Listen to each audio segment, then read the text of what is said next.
Now, what are the international papers making of the latest Eurozone crisis summit? Elena Casas is happily here to join me. And tell me, Elena. Well, the Eurozone's set to abandon both Greece and austerity, according to the front page of The Independent. Now, they reckon, as have most of the press concluded over the last few days, that it's too late for Greece. They're falling out of the euro one way or the other. But the lesson that we can really take from this latest summit, at least according to them, is that there might still be time to save Spain and Italy through the process of Eurobonds, of course, which by mutualising Europe's debt could then cut down the extremely punishing interest rates that Spain especially is currently paying on its debt, and therefore kind of give that economy the kickstart that it needs to stop it having to ask for a bailout from the EU.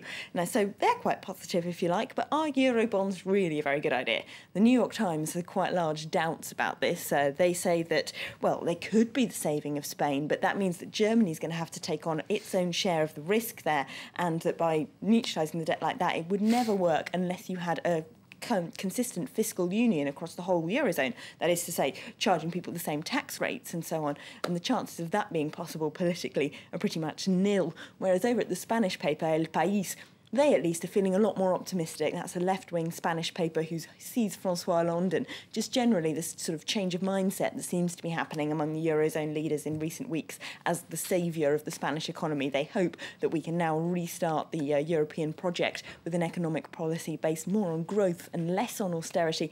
So they're hoping that this Eurobond idea might still save the country. Finally, their headline says the path is changing direction, really, in Europe.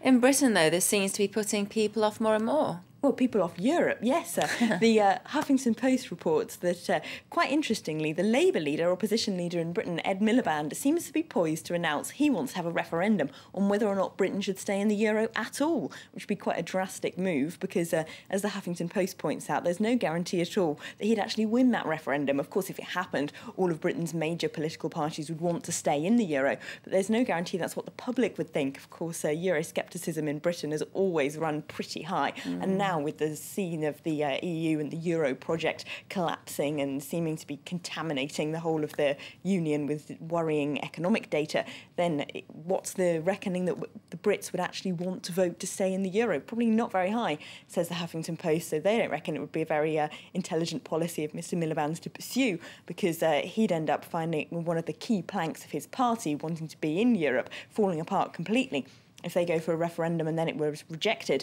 The Guardian, though, which of course is a left-leaning, Labour-supporting paper, they actually think that even from a left-wing perspective, even from a pro-European perspective, it makes sense for the UK to have a referendum.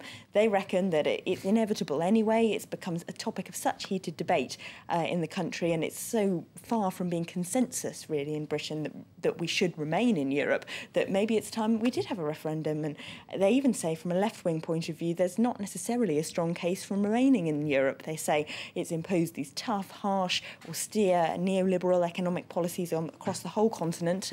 Why should we vote for that? Miliband, they say, needs to make a strong left-wing case for staying in Europe, and so they're rather pro-referendum. Well, away from all this weighty economic news, there is another story that's been of interest to the international press. The Pakistani doctor who's been sentenced to 33 years in jail for treason for helping the US to catch Osama bin Laden, so say Pakistan. Yes, indeed. He's on front pages all over the US, where, of course, the country's relationship with Pakistan is already in a terrible state after a series of incidents between the two countries. Now, the Times says that the US, as this could really be the breaking point in terms of the aid and support and help that they provide to Pakistan, which is, of course, enormous. They say they're not happy with this conviction at all. And so relations between those two countries getting tenser and tenser. They also report, interestingly, in the Daily Beast, that if you want all the freedom of information requests for really confidential Secret Service documents about how Osama bin Laden was killed, if you want to get your hands on all of those data, well, journalists apparently made freedom of information requests for the White House, couldn't get hold of any of it. But Catherine Bigelow, the Oscar-winning director of The Hurt Locker, is trying to make a documentary about Osama bin Laden's killing, and she managed to get her hands on all of it. And her team apparently got exclusive interviews with members of the Secret Service that don't normally speak to journalists. So obviously, Oscar-winning filmmakers get better access. Oh, they clearly do. Well, thank you very much, Elena Casas. That was Elena Casas with our International Press Review.